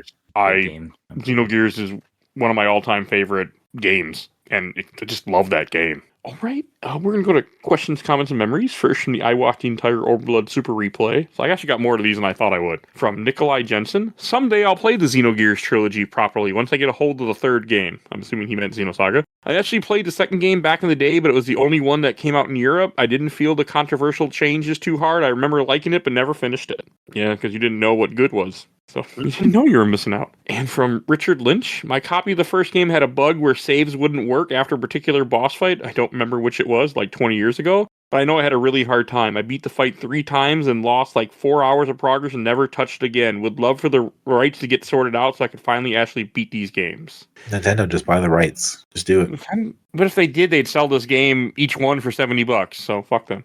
No, they'd sell it as a trilogy for 60. Oh, okay. That's better. Not remastered, right? Just re-release them, you mean? Yeah, no, they just re-release them for 60. I would want a remaster. I would want something to be done. I'd be fine re-releasing them on Steam, and I would pick them up at some point for under $20. But that's me. From Aaron Cooten, I actually much prefer the battle system look and music to the first game. People seem to really dislike this game. Never understood why. Because it's garbage. Yeah, It's just not fun. Feelings on that. From Autumn Severe, never played any of them. Always meant to after acquiring all 3 for Jamal. I definitely remember watching him play 2 and 1, thinking, man, these cutscenes are long as fuck. Never did end up seeing the end of it. I don't know if he beat them or not. On my PS2 when he was deployed, probably should have asked how that went. All right, hopefully he beat him. From the official Laser Time community, from Antoine Midnight Mars. I love the Xenosaga series for better or worse. I like what they tried to do with the battle system. I had the guide back in the day, and honestly, I wouldn't have made it through half the battles without it. Part 3 is my favorite of them. That soundtrack kicked major ass. To this day, Heptica still gives me chills. My only gripe would be minor boss theme should have been the main. Is that the third game then, I assume? Yeah. Okay, because that name meant nothing to me, but that doesn't mean it wasn't from this game, to be honest with you. So, I didn't pay attention. All right, and then from Luke Beatty, I've beaten the first game twice in my life, and every time I get to this one, I'm just so disappointed by the changes. I really liked the art style in the first game. Making everyone more realistic was a big downgrade. I didn't like the battles as much either. In fact, I find them confusing. They are. The worst thing might be the much lower quality cutscenes. The first game's cutscenes are seriously well composed and put together, and while this one had some like that, it also has a lot lower effort ones that just aren't as impressive. I guess the upside is that I have a sealed copy of the third game that I never opened since I still never finished part 2. Got it from a Walmart bargain bin. If I ever do get to it, I'll just emulate it. Oh yeah, sell that. What a steal. Yeah. Just sell that. Don't even... All right, and then from the RPG Collective, from Fabio F. Yes, I played the 3. The first, it's great. The second, it's normal. The third, a masterclass. Xenosaga, it's supposed to be in 6 games, but because of the money and low sales, it was structured as only 3 games, and the second game is rushed and unbalanced. You're not wrong. Right, from Edward D1, I played the entire trilogy at least twice, maybe 3 times, and X2 was definitely the worst in the series. Shion's new VA was horrible. The battle system seemed interesting in theory, but didn't work too well in practice. Even normal battles took way too long. You are right. But the ES were better. AUGs, which I barely use in 1. I like the double text, though setting them up took forever. I didn't even know how to do them. And the story had a share of hype moments, in particular near the end of the game. I do want to say on the VA front, like Shion really does sound and like come off very different because the VA is very different. In 3, when they bring back the original voice actor, she makes a lot more sense. And from Costa, Xenogear original was and remains awesome. You are correct. Okay. All right. I got a lot. I might not be able to read all these. Damn, a lot of people have stuff to say. This is from the RPG Sanctuary group, from Zach S. I think it's a little overhated. Combat can be tedious if you try to mash through random encounters. People diss on the music, but I think it's the most melodic and textual of the trilogy. It does have very frustrating aspects and does get fatiguing. If you beat this one, you owe it to yourself to play the third one because it's PS2 RPG Magic cranked to 11. Okay, I don't normally say this, but this game deserves every piece of hate it gets. And I don't normally say that. Yikes. I mean, the Global Samaritan campaign. Like, I don't even mind Fetch Quest normally. And I was getting annoyed with the amount of times I had to run back and forth for stupid quests to get... It was ridiculous. I mean, this is probably where Monolith learned for Xenoblade to just have it autocomplete. Oh yeah. Well, and you get so many fast travel places too. I mean, the amount of times I had to walk up to the shuttle, take the shuttle to Kukai, go back into the shuttle, fly over here to the Foundation, walk down here, get in this shuttle, go to the Elsa, talk to the captain, fly to Utic, go to Utic, walk over to the place, go through another zone, find the guy, talk to the guy, go back to the Elsa, go back to Foundation. Like, I was like, what the fuck? Yeah. Oh my god. Traveling in the game is really fucking painful. Everything. I can't even imagine. I didn't do any of the GS stuff because not It's worth probably it. a third of your total gameplay time is just walking between systems. Easily. Yeah, I didn't- Literally half of this game is you what's the playing next- that shit. What's the next thing? Yep. Let's just power through it. From Troy K, the cutscenes and music are some of my favorite. Bringing in Yuki Kajura for the series was honestly an excellent decision. Story-wise, I very much enjoyed it, but it does lead a lot up to episode 3, which is my favorite. Gameplay is an odd duck. They had a lot of ideas, but I'm not sure they executed them well enough. It wasn't bad, though. Certainly serviceable. Questionable artistic design flip, but it led to episode 3's art being the perfect blend. All right. I am excited for 3. From Anthony J. I only finished episode 1, played a little bit of 2, and never got around to 3. I generally like the stock system for bosses, but not when you also have to use it for normal battles as well. It just made playing the game feel like a chore and a slog to me. This is probably my biggest complaint about episode 2. I wasn't too crazy about the art style and direction in episode 1, but I'll take that over what they changed to in episode 2. Agree too. I shouldn't have to do that every single fucking fight. Man, I'm swearing a lot in this episode. From Jose Romo. I loved all 3. They were long, though. Not really. Nah, not really. The length of all 3 of these is the length of one 90-hour RPG. Yeah. That's what I was saying. They're probably all less than one Xenoblade Chronicles game. Oh, yeah, absolutely. Yeah, you could easily play all 3 of these before 100%ing Final Fantasy X. No one should 100% Final Fantasy X. I know someone that did. You should not. Well, that's gonna see if they ever did the modern version of this with like trophies and like 100%ing and shit. That sounds so miserable. From Josh Price, 2nd does make some odd decisions for sure, but it has critical story and character points. 3 is much more fleshed out and well worth making it through the whole trilogy. Oh, I will. From Matthew Saladino, and his profile picture is Riku from Kingdom Hearts. I think the games are good. A shame I have to emulate or find the OG copies. I would love a remaster of them. If you can handle Kingdom Hearts cutscenes and Metal Gear cutscenes, this is fine. Yeah. Cutscenes didn't bother me. It's the gameplay. Yeah, if you like Kingdom Hearts, you can keep up with this story. I mean, I didn't care about the story as much, but that's it. I could live with it. Like, it didn't bother me. I would have enjoyed it more if the gameplay didn't make me hate playing. Like, that was the problem. Right from Chris Bryant. I like the series as a whole. Good story and characters. Episode 2 was the weakest of the 3. It's worth getting through to episode 3. From Sean Cusack. Never played any of them. They need a remaster or a remake. From Justin Shaw. The brake mechanic was the only bit I disliked about 2. I mean, that's the whole battle. It's the entire battle system of this game. Yeah. Like, that's the problem. From Jason Petit, I love the story in it, but nearly everything else was a huge downgrade from the first game, although I did like Chaos's new voice actor. Yeah, I guess. From John Jefferson, it was a great series. I guess they were experimenting with the fight system, but I mean, overall, the story is really nice. Man, I still have a ton, but I'm not reading all these. Sorry, guys. But thank you for commenting. All right, from Mika Leon. Loved all 3 games. I wish they remaster and release them for current gen. Great music and the fights were always tough but fair. These games always force me to think tactically instead of strong-arming my way through everything. You can. Oh, here's one. Alan Lewis needs a remaster. I love them. This and the Dot Hack series was my go-to back then. Dot Hack, great games. I used to have all 4. I now have 1, 2, and 4. I have like multiple copies of 1. I have 3 copies of 1. I don't know why, but I do. Nice. Send me one. I mean, 4 is pretty expensive. Yeah. if you want a copy of 1, I mean, I don't need it. I don't need 3. Yeah, no, send me 1. Gotta go through those one of these days. Emulate them. Don't buy them. No, And no, last just comment like we're going to 12. read here from Derry K. I'm playing Xenosaga 1 right now. It's off. It's slow even by 2000 standards. I also read trivia that Namco wanted to sell so ridiculously many copies, but I think Namco was not really living in reality. Still, it's interesting and good dialogue. No video game company's living in reality. We're going to be honest. They weren't then. They aren't now. Wasn't Tomb Raider a failure, one of them, for Square Enix, even though it sold Yeah, the reboot. Yeah, and it sold a lot of copies. Sleeping Dogs was a multi-million seller, still a failure. Yeah, so, like I said, Rebirth was a failure. Final Fantasy 7? Yeah, they sold less copies than they thought. I think it was like 6 million or 4 million, something they sold. Still wasn't What enough. standards are these people trying to meet? The ones where Spider-Man 2 sells like 12 million or Zelda sells 20 in a year. Do they know that people don't have money? No. I no, they mean, do like, not. okay. That's the problem. All right, let's give away a Steam code. And this is Mega Man Legacy Collection. And your Steam code is 5EFFN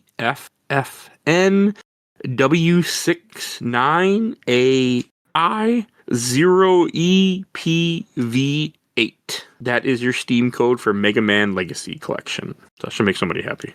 Good games, unlike this game. All right, let's go to Shelf Stacker Box. And Dominic, why don't you lead us in? This is the part where I'm going to just completely contradict myself and still put it on the shelf. God damn it. Of any series that actually make a shrine for the Xeno games would probably be one of them. And it's going to be on that. It's going to be on that shelf with everything else. Dominic, how? Because, like, collectively, they're all going to be there. I can't just disclude one because it's bad. I mean, okay, I understand that concept, but in the rating concept, I don't understand it. But that's fine.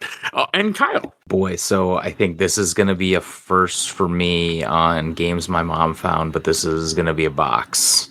I don't have a copy, but I don't think I'd care too much to have this on my shelf. It's a game, it's part of a series, but that'd really be the only reason I'd put it anywhere else, just to say I have all 3. So I'm going to box this one. All right, I'll go next. I'm putting this in the box, obviously. I did not enjoy this game. I did not really enjoy almost anything about this game.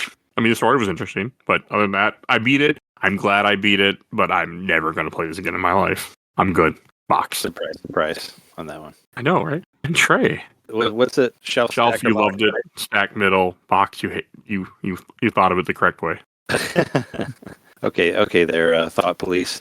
I'd put it in the stack. I mean, it was in the middle for me. I've definitely played a lot worse games. I've played a lot better games, but I didn't hate it. It was, but I didn't play it for that long either. So maybe that's why I skipped all the side stuff and just kind of stuck for the main thing. And it was fine enough, I guess. I think I got farther on this one than I did on 1. So there you go. You also are playing it smarter. Well, it's also because I was playing it on an emulator and something was wrong with my PS2 or my Xeno 1 disc where I had a lot of issues with the cutscenes and freezing and all this stuff. On that one, I probably would have got a lot farther if I played it in this way. But no, it was fine. Yeah, I had a fine time with it, but I'm also very happy to not have to play it anymore. So there you go. But I'll put it You in can the still middle. beat it. Just to beat it. You're close. I might, but I'm not going to do it now. I want to play those other games. I took like 3 days off of my Switch 2 for this game, but after that, actually maybe 4. And that was it. I wish I had time than I did to get I through have this dropped game. the trailer for 3 in the chat if you want to take a look at that before we sign off. It does suck that I played it on my computer because I couldn't play it and edit at the same time. That would have helped me get farther into it, but Yeah, whatever. I agree. But no, it was fine. It was a fine game. Like I said, I've played a lot worse RPGs. I didn't totally hate it, but I'm happy to see 3. I'm actually downloading it as we speak right now. So Yeah, I've got 3 ready, rare to go too. I'm very excited to play 3. Same. Shall we preview the trailer? I mean, I don't see the trailer anywhere that you posted yet. So I put it in the podcast chat. Right? which podcast chat? General chat. Oh, That's general not the chat. podcast chat. To say it's not in the chat here. Oh, here it is. Here it is. You posted it in the correct chat now. Thank you. Yes. Yeah. Okay, I'll put it on. That's Yes, loud. does one of you play it and then shares it with all of us? I don't remember how we did it last time. Do you know how to do that on here? I know you can. I think we remember just timed it. Yeah, say, can you like screen share it or something so it's all on the same? Yes. Do I know how? No. But can you? Yes. And there's a button that just says share your screen. If you pull it up, and then I was gonna Where's say the button? Yeah. I think you can just click The on bottom. I don't see it. Anyone? So I see it. Yeah. I clicked it. It. Go. Did it work? What do you guys see? It says yeah, watch. you have to click watch stream, and then we get it shows the URL. Oh, that's not what we want. Let's see if I can change the stream. Let's see if this works. Yeah, I see us. You see it There now? we go. All right. Oh, there's an echo now. So there's no sound, and there's not going to be sound for the record. But we are now, people listening, we are watching the trailer for Xenosaga 3 with no sound. Oh, who's the fake Cosmos? Anybody? Dominic? Tell us. Okay. I remember I knew she existed, but She's referenced in the first game. I put a reference in the chat for the first game, and you're like, I don't know what that is. when did we do the first one? Last May, I think. It was this year. June. Oh, damn. Man, time flies. I thought it was like in April because I played it when I was in Green Bay on that TV show. I'm in like the very end of April. You play most things way in advance now for me. So.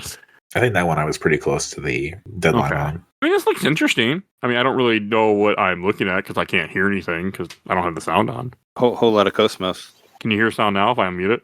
I hear it. Ooh, Okay. That's the song too. I'll lower it so it doesn't affect me trying to talk because that's more important to me.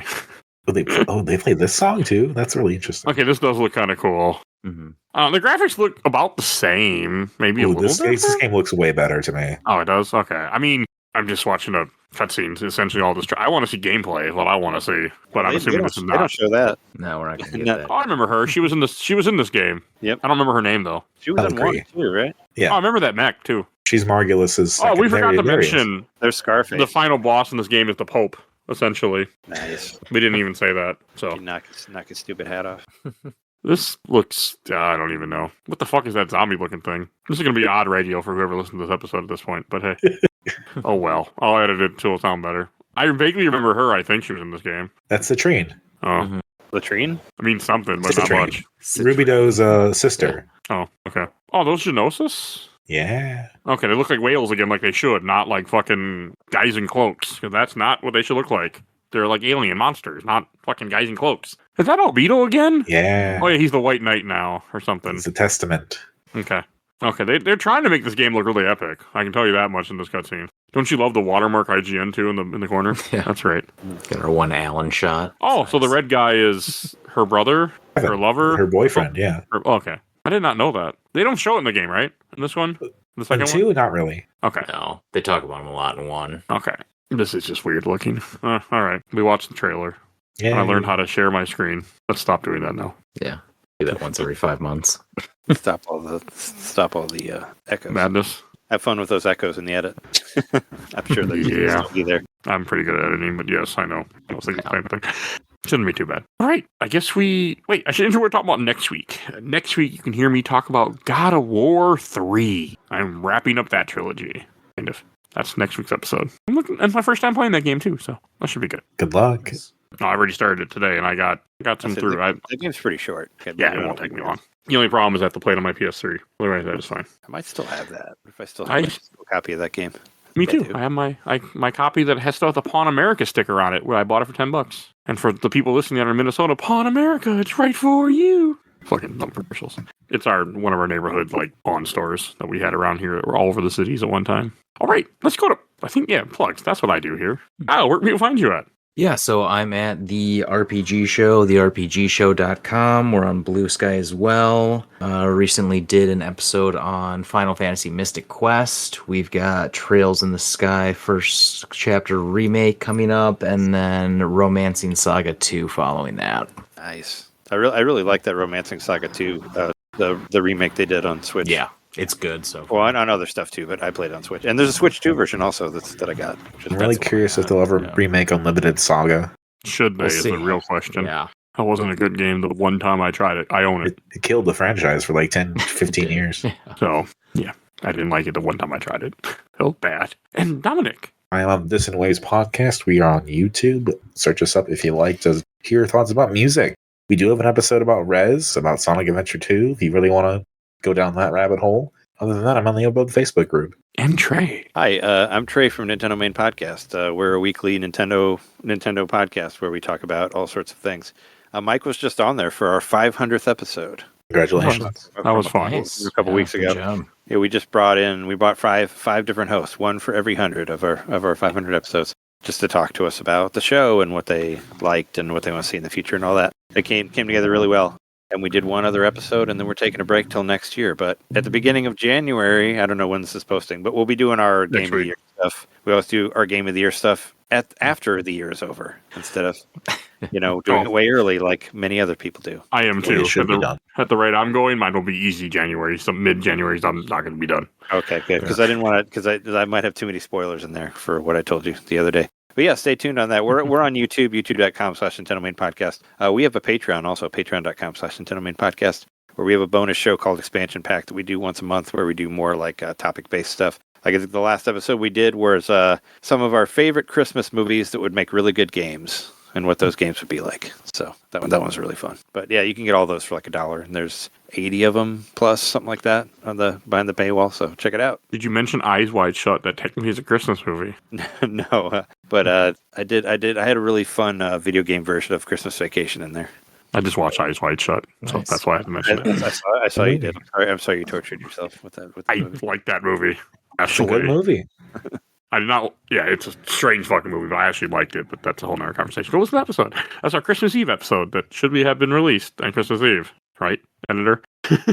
It should be done. It's not done yet. At the time My of two recording. Kubrick faves are that and Barry Lyndon. Are you talking to yourself? You're the editor. I am. I know. That's a joke. It's my inside joke to myself for some reason. Mike, get on Mike's show. Do it quick. Get it going. Right. Damn, what was I going to say? Oh, yeah. And I should go to my own plug. If you enjoyed this episode, over 900 other episodes of this podcast, we do movies, TV shows, video games, comics, all sorts of content.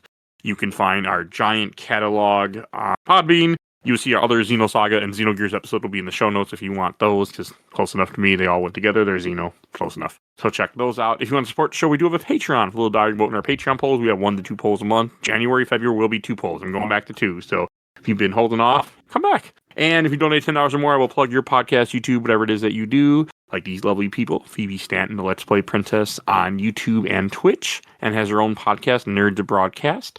And check out Zach's show, absolutely the best podcast of work in progress. Talk about the MC movies, MCU adjacent movies, and they are currently doing Alien Predator franchise. So check them out. And give a shout out to Gamer Looks at 40 of Bill Tucker. He's back. He's doing 8 and 9. Final Fantasy is publishing. So check out his show. He's back to having episodes again. And we give a shout out to my awesome intro and outro producer, Helena, at Hell Has Fury on TikTok and Instagram.